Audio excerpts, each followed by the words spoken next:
Cubs. I like to think I was just as good a Cub Scout as the next guy. The next guy being Grover Finch, who was about as miserable a Cub Scout as ever tied a granny knot and called it square. Our den could boast of boys clearly cut out for the scouting life, but I wasn't one of them. Neither was Grover. He dropped out of Cubs shortly after the strange incident at Camp Muskrat. I think he may have received a dishonorable discharge, but I don't know for sure. It was Grover who taught us a lot of good stuff, not covered in the Cub Scout manual. He showed us how to tie a hangman's knot, and also demonstrated how it worked, slipping the loop over Terry Greer's head and pulling it tight. Terry got into the act and made a strangling noise, then flopped on his back on the floor of our den mother's living room, his tongue sticking out 6 inches and his eyeballs protruding comically. It was wonderfully realistic, particularly because his tongue was all purple from a grape sour ball. Mrs. Slocum, our den mother, came in from the kitchen about that time carrying a tray of hot cocoa and cookies. Her eyes protruded even more than Terry's. Then Grover, never one to leave well enough alone, said, "Caught him stealing cattle, ma'am, so we strung him up." Mrs. Slocum released a screech that sent her cat halfway to the ceiling and then out of the room without ever touching the floor. Displaying an athletic prowess we never suspected, our plump, matronly den mother bounded over a wing chair and a coffee table with the agility of a startled gazelle, dropped on poor, terrified Terry with all fours, ripped the noose off over his head, and pumped down on his chest so hard the sour ball shot 3 feet into the air. As soon as we got Mrs. Slocum calmed down a bit, a couple of us pried her cat off the kitchen wall and gave it to her to pet, just to show we were trustworthy, loyal, and helpful. The only real damage was cocoa stains that never did come out of our Cub Scout shirts. Cookies had sprayed the room like shrapnel, but they were the soft kind and didn't hurt much. If they'd been my grandmother's sugar cookies, somebody might have been decapitated. Most of our Cub Scout meetings from then on were pleasant, but uneventful. We practiced our other knots, the hangman's had been banned, and worked on various projects thought up by Grover. The most interesting of these was the snowball catapult, constructed in the den mother's backyard out of a 2x4, a couple of bicycle tire inner tubes, and various odds and ends. It was powerful. Mrs. Slocum thought it was some sort of teeter-totter until it fired a 10-pound snowball across 3 backyards and nearly took out old Mr. Fuller, who was carrying an armload of firewood at the time. He thought he'd been narrowly missed by a meteorite, which was fortunate for us. If he'd had any previous experience with 10-pound snowballs, we might have been in a lot of trouble. More often than not, we didn't have time to work up an interesting project because Mrs. Slocum came down with a sick headache almost every week, and we had to adjourn the meeting early. I remember how disappointed we were when one of Mrs. Slocum's sick headaches forced us to abort Terry's test flight, after we had worked so hard to make him a parachute in case he experienced technical problems during re-entry. Grover became increasingly bored, and I expected him to go AWOL at any time. Then one day in early spring, the scoutmaster of the local troop showed up at our meeting. Mr. Tibble was a robust outdoorsman, shaped something like a barrel, but all bone and muscle. He frequently hiked his scouts into the ground and then ran up and down a mountain a couple of times just to work up a sweat, a feat about which he didn't mind boasting. He lifted weights and did calisthenics just for the fun of it. But the strangest thing was that every New Year's Day, he would chop a big hole in the ice and plunge into the frigid water of Lake Blight. He claimed the icy plunge was wonderfully invigorating and recommended it highly to the local townsfolk. A few said they might give it a try if their present supply of misery ran low and they had to restock. "Boys," Mr. Tittle boomed at us at our meeting, "I've got great news for you. A couple of the scouts from Troop 907 and I are going to take you cubs on an overnight outing to Camp Muskrat this Saturday. How does that sound?" We broke into cheers, with Grover cheering the loudest of all. "You all show up at the school at 8 o'clock Saturday, and we'll issue you sleeping bags and packs," Mr. Tittle said. He then went on to tell us what clothes, grub, and gear to bring. "For supper, we'll treat you to a wiener roast." Yay! "It's about time we got to see some action," Grover said. The next Saturday morning, about 15 of us cubs assembled at the grade school. Several station wagons were parked nearby. We assumed they were there to transport us to Camp Muskrat, located on a small lake 5 miles from town. Then we noticed that volunteered fathers were loading the station wagons with tents and other gear and supplies. We watched as the station wagons departed one by one until none was left for us. We exchanged uneasy glances. Surely it was not intended that our short, puny legs hike all the way to Camp Muskrat. Mr. Tittle and the 2 Boy Scouts, all 3 in their starched tan uniforms, strode briskly over to us. "Listen up, cubs," Mr. Tittle bellowed in his most enthusiastic tone. "We have a real treat for you. Scouts Lucifer and Attila have volunteered to serve as your leaders on the campout, and they've come up with a marvelous idea. Instead of riding to Camp Muskrat, you get to practice your hiking skills all the way out to the camp. Let's have a big hand for these fine scouts." Clap, clap. We stared up at the towering scouts, both of whom smiled benevolently down on us. "I leave you in their care," Mr. Tittle said. "See you all at Camp Muskrat." He got into his car and drove away. The 2 scouts watched his car until it disappeared around a corner. When they turned back to us, we were shocked. They had grown fangs and claws, and their eyes glowed red with fiery light. We could tell from their gleefully evil expressions this was an opportunity they had waited for all their lives. "Hoist your packs and line up according to height, shrimps," Attila bellowed at us in a pretty good imitation of Mr. Tittle, only mean and threatening. "No talking! Move it! Move it!"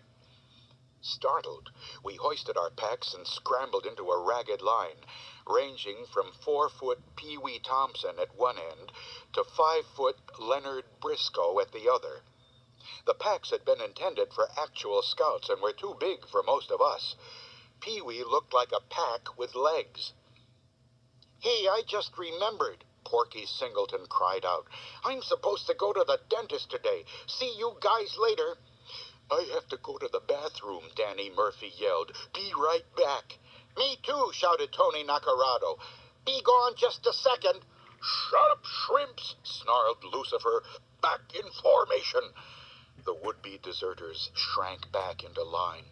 "Left face!" screamed Lucifer. "Forward! Hut!" bellowed Attila. "Hut! Hoop! Heep! Hop! Hut!"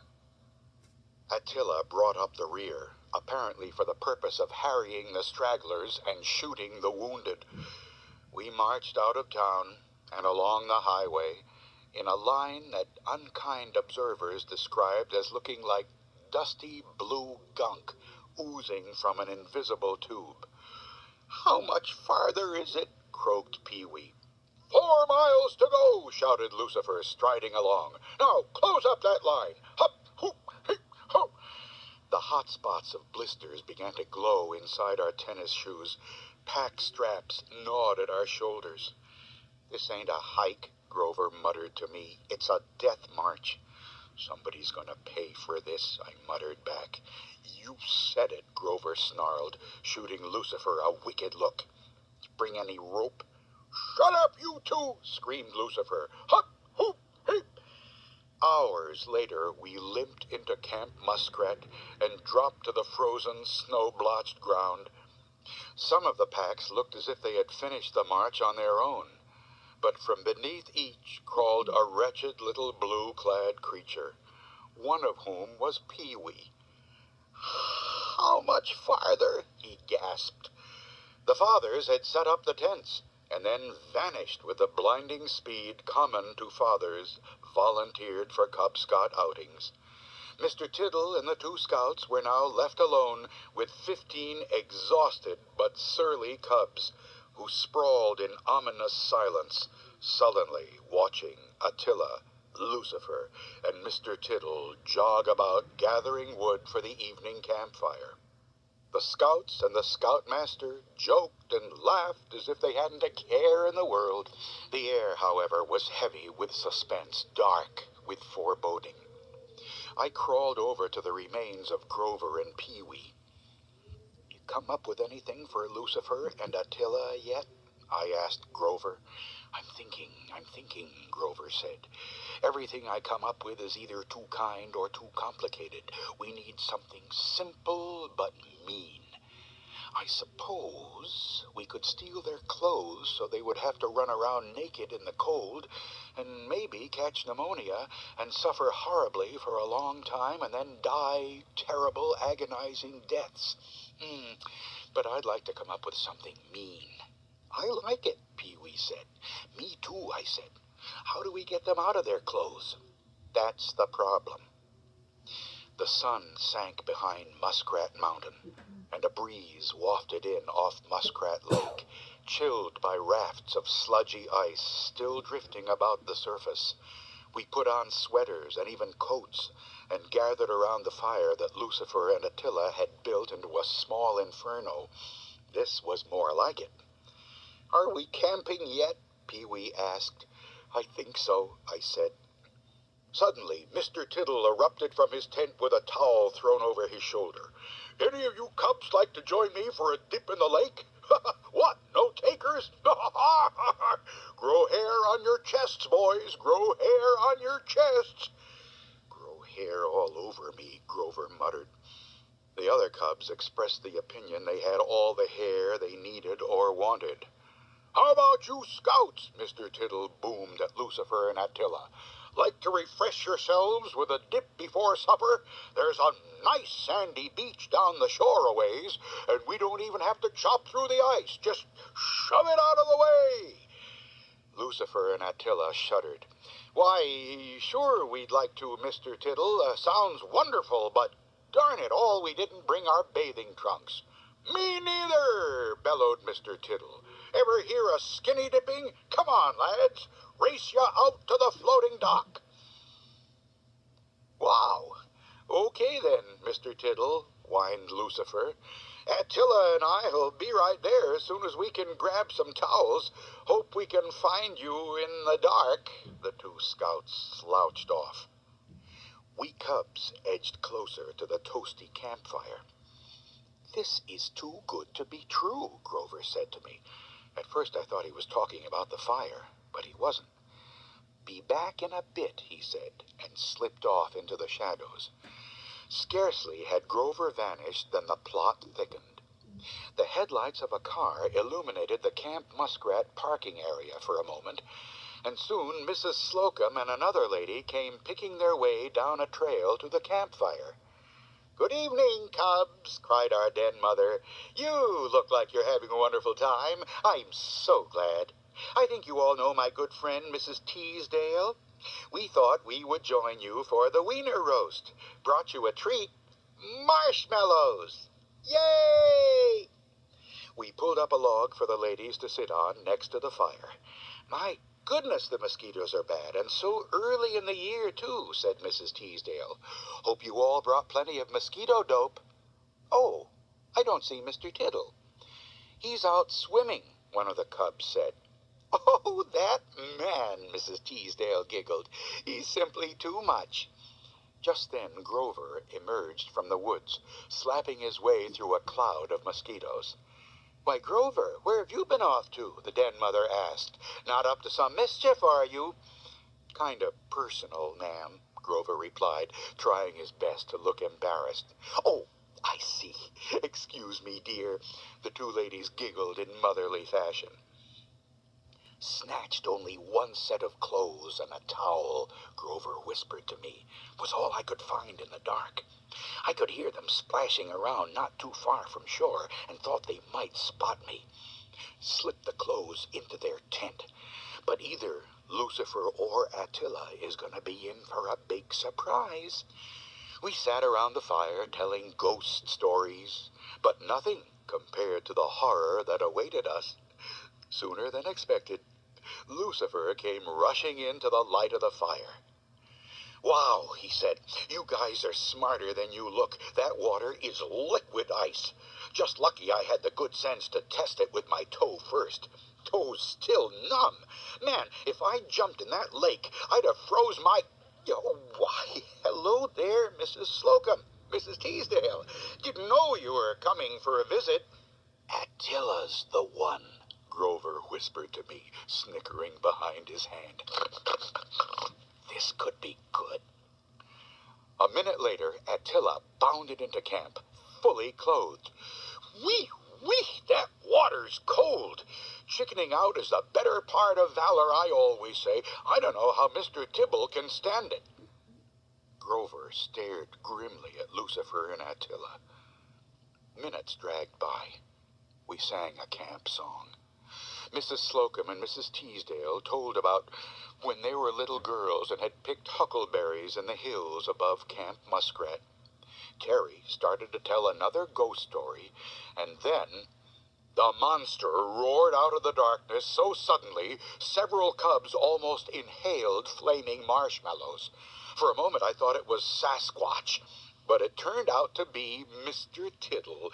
He was stark naked, except for a little cedar bough he had twisted off a tree as a concession to modesty and our tender sensibilities. He probably could have done without the cedar bough, because he wore a layer of mosquitoes thick enough to serve as a fur coat. "So, the old steal the clothes trick," Mr. Tittle boomed. "I thought this might happen," Grover whispered. "You can have my bike and baseball glove if you want them." "Thanks, Grover," I said. "Hey, it's been fun knowing you." Then a surprising thing happened. Mr. Tittle grabbed Lucifer and Attila by the hair, one with each hand. "Aha! Just as I suspected. Hair's not even wet.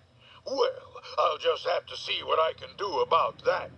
"Wait," croaked Attila. "It wasn't me," blurted Lucifer. "Oh, it wasn't, was it?" said Mr. Tittle. "We'll just check your tent and see if we don't find my clothes there." "Good idea," yelped Lucifer. "You bet," said Attila. "Check our tent."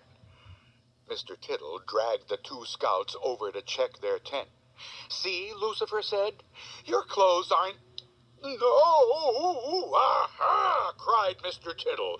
"You two scallywags thought you could pull a fast one on me, did ya?"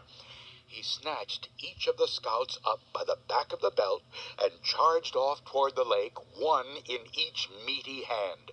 The screams were among the best and most satisfying I've ever heard, starting low and quavering, but then rising in pitch and volume, but still conveying great feeling and intensity right up to the moment of total immersion. I thought I even heard one warbly scream from underwater, but it might have been a loon. We cubs all agreed the performance was highly entertaining, spiritually enriching, and well worth a forced march. Recovering his little cedar branch, Mr. Tittle strolled back to the fire, chortling. "Please excuse my nudity for a minute, boys. I just wanted to make a point about practical jokes. Oh, nice to see you, Mrs. Slocum, Mrs. Teasdale. Didn't expect you ladies out this evening. The point I was making to the cubs here is that people can play their little pranks, but in the end they have to pay the pipe." "Ladies!"